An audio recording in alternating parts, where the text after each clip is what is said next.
ಸ್ನೇಹಿತರೆ, ನೀವು ನೋಡ್ತಾ ಇದ್ದೀರಾ ಸ್ಪೀಡ್ ಸರ್ಕಾರಿ ಮಾಹಿತಿ ಯೂಟ್ಯೂಬ್ ಚಾನಲ್. ಸ್ನೇಹಿತರೆ, ಇವತ್ತಿನ ಈ ಒಂದು ವಿಡಿಯೋದಲ್ಲಿ ಸಾರಥಿ ಯೋಜನೆ ಮತ್ತು ಗಂಗಾ ಕಲ್ಯಾಣ ಯೋಜನೆ ಮತ್ತು ಸ್ವಯಂ ಉದ್ಯೋಗ ಯೋಜನೆಗೆ ಅರ್ಜಿ ಸಲ್ಲಿಸಬೇಕಂದ್ರೆ ದಾಖಲೆಗಳು ಏನು ಬೇಕು ಮತ್ತು ಇದಕ್ಕೆಲ್ಲ ಕಂಡೀಷನ್ಸ್ ಏನಿದೆ, ಸರಿಯಾದಂಥ ದಾಖಲೆಗಳ ಬಗ್ಗೆ ಮಾಹಿತಿ ನೀವು ತಿಳ್ಕೊಳ್ಬೇಕಾಗುತ್ತೆ. ಅದಕ್ಕಾಗಿ ಈ ವಿಡಿಯೋನ ಸ್ಕಿಪ್ ಮಾಡದೆ ವಿಡಿಯೋನ ಕೊನೆವರೆಗೂ ನೋಡಿ. ಹಾಗೆ ನಮ್ಮ ವಿಡಿಯೋಗಳು ನಿಮ್ಗೆ ಯೂಸ್ಫುಲ್ ಆಗ್ತಿತ್ತು ಅಂತಂದರೆ ನಮ್ಮ ಚಾನಲ್ ಈಗಲೇ ಸಬ್ಸ್ಕ್ರೈಬ್ ಮಾಡಿಕೊಂಡು ವಿಡಿಯೋಗೊಂದೊಂದು ಲೈಕ್ ಮಾಡ್ತಾ ಹೋದರೆ ನಿಮಗೆ ಮುಂದೆ ನಾವು ಹಾಕುವಂಥ ಪ್ರತಿಯೊಂದು ವಿಡಿಯೋದ ನೋಟಿಫಿಕೇಷನ್ ಸ್ನೇಹಿತರೆ ನಿಮಗೂ ತಲುಪುತ್ತೆ ಅಂತಲೇ ಹೇಳ್ಬೋದು. ಸ್ನೇಹಿತರೆ, ಬನ್ನಿ ಇವತ್ತಿನ ವಿಡಿಯೋದಲ್ಲಿ ಸಾರಥಿ ಯೋಜನೆ ಮತ್ತು ಗಂಗಾ ಕಲ್ಯಾಣ ಯೋಜನೆ ಮತ್ತು ಸ್ವಯಂ ಉದ್ಯೋಗ ಯೋಜನೆ, ಈ ಯೋಜನೆಗಳಲ್ಲಿ ನಿಮಗೆ ಏನೆಲ್ಲ ಒಂದು ಸೌಲಭ್ಯಗಳು ಸಿಗುತ್ತೆ, ಇದರ ಬಗ್ಗೆ ದಾಖಲೆಗಳು ಏನು ಬೇಕು, ನೀವು ಎಲ್ಲಿ ಅರ್ಜಿ ಸಲ್ಲಿಸಬೇಕು ಅನ್ನೋದು ಸಂಪೂರ್ಣವಾದಂಥ ಮಾಹಿತಿಯನ್ನು ತಿಳಿಸ್ಕೊಡ್ತೀನಿ ಸ್ನೇಹಿತರೆ. ನೋಡಿ ಸ್ನೇಹಿತರೆ, ಇಲ್ಲಿ ಮೊದಲಿಗೆ ಬಂದು ನಿಮಗೆ ಸಾರಥಿ ಯೋಜನೆ ಮೂಲಕ ಅರ್ಜಿ ಸಲ್ಲಿಸಬೇಕಂತ ಅಂದ್ಕೊಂಡಿದ್ದಾರೆ. ನಿಮಗೆ ಮೊದಲನೇದಾಗಿ ಆಧಾರ್ ಕಾರ್ಡ್ ಬೇಕಾಗುತ್ತೆ ಮತ್ತು ಜಾತಿ ಆದಾಯ ಪ್ರಮಾಣ ಪತ್ರ ಬೇಕಾಗುತ್ತೆ. ಜಾತಿ ಪ್ರಮಾಣ ಪತ್ರ 5 ಜೀವಾವಧಿ ಇರುತ್ತೆ. ಇಲ್ಲಿ ಆದಾಯ ಪ್ರಮಾಣ ಪತ್ರ 5 ವರ್ಷಕ್ಕೊಮ್ಮೆ ಮುಗಿಯುತ್ತೆ. ಈ ಆದಾಯ ಪ್ರಮಾಣ ಪತ್ರ ನೀವು ಪ್ರತಿ ವರ್ಷ ಕೂಡ ರಿನ್ಯೂವಲ್ 5 ವರ್ಷಕ್ಕೊಮ್ಮೆ ರಿನ್ಯೂವಲ್ ಮಾಡಿಸ್ಕೊಳ್ಬೇಕಾಗುತ್ತೆ. ಅದು ಸರಿಯಾಗಿ ಏನಾದರೂ ರಿನ್ಯೂವಲ್ ಮಾಡಿಕೊಂಡಿಲ್ಲ ಅಂತಂದರೆ ನೀವು ಹಳೆ ಇದು ಕೊಟ್ಟರೆ ಅದು ಕೆಲಸ ಆಗೋದಿಲ್ಲ. ಅದಕ್ಕಾಗಿ ರಿನ್ಯೂವಲ್ ಮಾಡ್ಕೊಳ್ಳಿ ಸ್ನೇಹಿತರೆ. ಮತ್ತು ಇಲ್ಲಿ ಫೋಟೋಗಳು ಬೇಕಾಗುತ್ತೆ, ನಿಮಗೆ ಕೆಲವೊಂದಿಷ್ಟು ಫೋಟೋಗಳು ಬೇಕು, ಫೋಟೋಗಳು ತೆಗೆದುಕೊಂಡು ಹೋಗಬೇಕಾಗುತ್ತೆ. ಮತ್ತು ಬ್ಯಾಂಕ್ ಪಾಸ್ಬುಕ್ ಬೇಕಾಗುತ್ತೆ. ಯೋಜನಾ ವರದಿ, ನಿಮಗೆ ಯೋಜನೆ ವರದಿ ಬೇಕಾಗುತ್ತೆ. ಇಲ್ಲಿ ಯೋಜನೆ ವರದಿ ಅಂತಂದರೆ ನಿಮಗೆ ಒಂದು ಅಲ್ಲಿ ಮಾಡಿಕೊಡ್ತಾರೆ, ಯೋಜನೆ ವರದಿ ಮಾಡಿಕೊಡ್ರಿ ಅಂತಂದರೆ ಆನ್ಲೈನ್ ಸೆಂಟರ್ಗಳಲ್ಲಿ ಮಾಡಿಕೊಡ್ತಾರೆ. ಮತ್ತು ಕೊಟೇಶನ್ ಕೂಡ ಬೇಕಾಗುತ್ತೆ. ಮತ್ತು ಚಾಲನಾ ಪರವಾನಗಿ DL ಅಂದರೆ ಇಲ್ಲಿ ಸ್ನೇಹಿತರೆ ನಿಮಗೆ ಗೊತ್ತಿರುತ್ತೆ, DL ತುಂಬ ಅವಶ್ಯಕತೆ ಇರುತ್ತೆ. ಇದು ಸಾರಥಿ ಯೋಜನೆ ಅಂದರೆ ಒಂದು 4 ಚಕ್ರದ ವಾಹನಗಳನ್ನು ನೀವು ಸರ್ಕಾರದ ಕಡೆಯಿಂದ ಪಡಿಬೇಕಾಗುತ್ತೆ ಸಾರಥಿ ಯೋಜನೆ ಮೂಲಕ. ಈ ಒಂದು ಸ್ವಂತ ಬಿಸ್ನೆಸ್ ಮಾಡ್ಕೊಳ್ಳಿ ಅಂತಲೇ ಈ ಯೋಜನೆ ಇರುತ್ತೆ. ಅದಕ್ಕಾಗಿ ಸ್ವಂತ ಬಿಸ್ನೆಸ್ ಮಾಡಬೇಕು ಅಂತಂದರೆ ನೀವು ಸ್ವಂತ ಗಾಡಿ ತೆಗೆದುಕೊಳ್ಬೇಕು ಅಂತಂದರೆ ಸಬ್ಸಿಡಿ ಕೊಡ್ತದೆ ಸರ್ಕಾರ. ಅದರ ಜೊತೆಗೆ ನಿಮಗೆ ಯೋಜನೆ ಮೂಲಕ ಏನು ಸಬ್ಸಿಡಿ ಕೊಡ್ತಾರೆ ಅದರಲ್ಲಿ ನೀವು ಕಾರ್ ತೆಗೆದುಕೊಳ್ಬೋದು, ಗೂಡ್ಸ್ ವಾಹನಗಳು ತೆಗೆದುಕೊಳ್ಬೋದು, ಆಟೋ ರಿಕ್ಷಾ ತೆಗೆದುಕೊಳ್ಬೋದು. ಈ ರೀತಿಯಾಗಿ ನೀವು ತೆಗೆದುಕೊಂಡು ಜೀವನ ನೀವು ರೂಪಿಸಿಕೊಳ್ಳಲಿಕ್ಕೆ ಅಂತಲೇ ಈ ಯೋಜನೆ ಇರುವಂಥದ್ದು. ಅದಕ್ಕಾಗಿ ನಿಮ್ಮ ಹತ್ರ ಕಂಡೀಷನ್ ಆಗಿ DL ಕೂಡ ಇರಬೇಕಾಗುತ್ತೆ, ಚಾಲನಾ ಪರವಾನಗಿ ಅಂತೇಳಿ ಕರೀತಾರೆ. ಅದನ್ನು ನಿಮ್ಮ ಹತ್ರ ಇದ್ದರೆ ನೀವು ಈಸಿಯಾಗಿ ನೀವು ಅರ್ಜಿ ಸಲ್ಲಿಸಬಹುದು ಸ್ನೇಹಿತರೆ, ಈ ಒಂದು ಸಾರಥಿ ಯೋಜನೆ ಮೂಲಕ.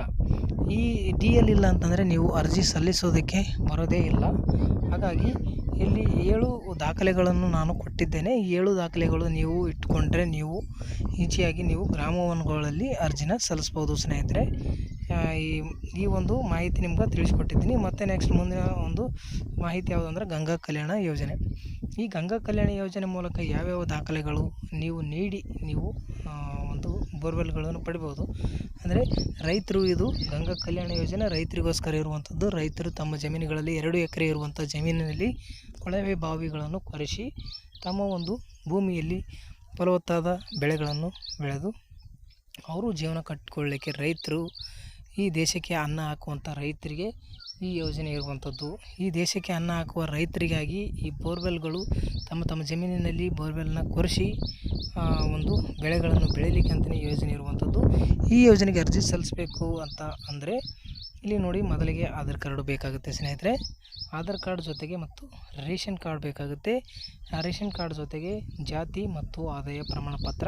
ಅದೇ ರೀತಿಯಾಗಿ ಇದು ಆದಾಯ ಪ್ರಮಾಣ ಪತ್ರ ಇಲ್ಲಿ ಕೂಡ ಅದೇ ರೀತಿ ಸಮಸ್ಯೆ ಇರುತ್ತೆ. 5 ವರ್ಷಕ್ಕೊಮ್ಮೆ ಪ್ರತಿಯೊಬ್ಬರು ರಿನ್ಯೂವಲ್ ಮಾಡಿಕೊಳ್ಳಲೇಬೇಕು. ಇದು 5 ವರ್ಷ ಇರುತ್ತೆ ಇದರ ವ್ಯಾಲಿಡಿಟಿ. ಇದು ಮುಗಿದ ತಕ್ಷಣ ನೀವು ರಿನ್ಯೂವಲ್ ಮಾಡ್ಕೊಳ್ಬೇಕು. ಮತ್ತು ಇದ್ರ ಜೊತೆಗೆ ಫೋಟೋಗಳು ಕೂಡ ಬೇಕಾಗುತ್ತೆ. ಫೋಟೋದ ಜೊತೆಗೆ ಬ್ಯಾಂಕ್ ಪಾಸ್ಬುಕ್ಕನ್ನು ಜೆರಾಕ್ಸ್ ಬೇಕಾಗುತ್ತೆ.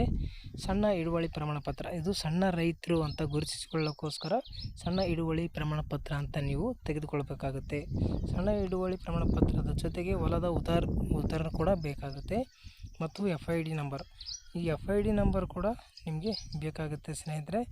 ಅದನ್ನು ಕೂಡ FID ಇಲ್ಲ ಅಂತಂದರೆ ನಿಮಗೆ ಅರ್ಜಿ ಸಲ್ಲಿಸೋದಕ್ಕೆ ಬರೋದಿಲ್ಲ ಸ್ನೇಹಿತರೆ. ಈ ಒಂದು ಮಾಹಿತಿ ನಿಮ್ಗೆ ತಿಳಿದಿದೆ ಅಂತ ಅಂದ್ಕೊಂಡಿದ್ದೀನಿ. ಮತ್ತು ನೆಕ್ಸ್ಟ್ ನಾನು ತಿಳಿಸ್ಕೊಡ್ತೀನಿ. ಅದರ ಜೊತೆಗೆ ನೋಡ್ಬೋದು ಸ್ನೇಹಿತರೆ, ಸ್ವಯಂ ಉದ್ಯೋಗ ಮಾಡಿಕೊಳ್ಳಲಿಕ್ಕೆ ಅಂತ ಯಾರಾದರೂ ಅರ್ಜಿ ಸಲ್ಲಿಸಬೇಕು. ಸ್ವಯಂ ಉದ್ಯೋಗ ಯೋಜನೆ ಮೂಲಕ ನಾವು 1 ಲಕ್ಷ ರೂಪಾಯಿನ ಪಡಿಬೇಕು ಅಂತ ಅಂದ್ಕೊಳ್ಳುವಂಥ ರೈತರಿಗೆ, ಫಲಾನುಭವಿಗಳಿಗೆ ಇಲ್ಲಿ ಯಾರಾದರೂ ಆಗಿರ್ಬೋದು, ಯಾವುದೇ ಒಂದು ಬಿಸ್ನೆಸ್ ಮಾಡಬೇಕು ಅಂತಂದರೆ ಅವರು ಲೋನ್ನ ಪಡ್ಕೊಂಡು ಸ್ವಯಂ ಒಂದು ಯಾವುದಾದ್ರೂ ಬಿಸ್ನೆಸ್ ಮಾಡ್ಬೋದು. ಆ ಒಂದು ಬಿಸ್ನೆಸ್ ಮಾಡಲಿಕ್ಕೆ ಇಲ್ಲಿ ಸ್ವಯಂ ಉದ್ಯೋಗ ಯೋಜನೆ ಅಂತ ಇದೆ. ಈ ಯೋಜನೆಯಲ್ಲಿ ಅರ್ಜಿ ಸಲ್ಲಿಸಬೇಕಂದವ್ರಿಗೆ ಆಧಾರ್ ಕಾರ್ಡ್ ಬೇಕಾಗುತ್ತೆ, ಜಾತಿ ಮತ್ತು ಆದಾಯ ಪ್ರಮಾಣ ಪತ್ರ ಬೇಕಾಗುತ್ತೆ, ಅದರ ಜೊತೆಗೆ ಫೋಟೋಗಳು ಬೇಕಾಗುತ್ತೆ, ಫೋಟೋದ ಜೊತೆಗೆ ಬ್ಯಾಂಕ್ ಪಾಸ್ಬುಕ್ ಬೇಕಾಗುತ್ತೆ, ಮತ್ತು 7ನೇ ಅಥವಾ 10ನೇ ತರಗತಿಯ ಅಂಕಪಟ್ಟಿ ಬೇಕಾಗುತ್ತೆ ಇಲ್ಲಿ, ಮತ್ತು 6ನೇದಾಗಿ ರೇಷನ್ ಕಾರ್ಡ್ ಬೇಕಾಗುತ್ತೆ, ಮತ್ತು 20 ರೂಪಾಯಿ ಬಾಂಡ್ ಪೇಪರ್ ಜೊತೆಗೆ ನೋಟ್ರಿ ಮಾಡಿಸ್ಕೊಂಡು ನೀವು ಅರ್ಜಿನ ಸಲ್ಲಿಸ್ಬೋದಾಗಿರುತ್ತೆ. ಈ ಒಂದು ಅರ್ಜಿ ಸಲ್ಲಿಸುವ ಮುಖಾಂತರ 1 ಲಕ್ಷ ರೂಪಾಯಿನ ನೀವು ಪಡ್ಕೊಳ್ಬೋದು ಸ್ನೇಹಿತರೆ. ನೀವು ಕೂಡ ಇದು ಗ್ರಾಮವನ್ನು ಮತ್ತು ಬೆಂಗಳೂರನ್ನು ಕರ್ನಾಟಕವನ್ನಲ್ಲೇ ಅರ್ಜಿ ಸಲ್ಲಿಸಬೇಕು. ಯಾವುದೇ ಒಂದು ಆನ್ಲೈನ್ ಮುಖಾಂತರ ಅರ್ಜಿ ಸಲ್ಲಿಸುವಂಥದ್ದಿದೆ. ಇದು ಮ್ಯಾನ್ಯುವಲ್ ಆಗಿ ಯಾವುದೇ ಅರ್ಜಿ ಇರೋದಿಲ್ಲ.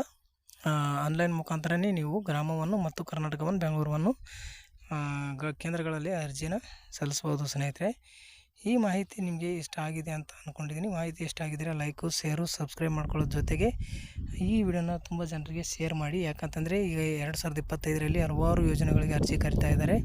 ಅವ್ರಿಗೂ ಕೂಡ ಹಲವಾರು ನಿಗಮಗಳಲ್ಲಿ ಅರ್ಜಿನ ಕರಿತಾ ಇದ್ದಾರೆ. ಇವು ಸಾರಥಿ ಯೋಜನೆ ಮತ್ತು ಗಂಗಾ ಕಲ್ಯಾಣ ಯೋಜನೆ, ಸ್ವಯಂ ಉದ್ಯೋಗ ಯೋಜನೆಗೆ ಅರ್ಜಿ ಕರಿತಾ ಇರುವಂಥದ್ದು. ಇದಕ್ಕೆ ದಾಖಲೆಗಳು ಎಲ್ಲರಿಗೂ ಕೂಡ ಗೊತ್ತಾಗಲಿ ಅಂತ ಹೇಳ್ತಾ ವಿಡಿಯೋನ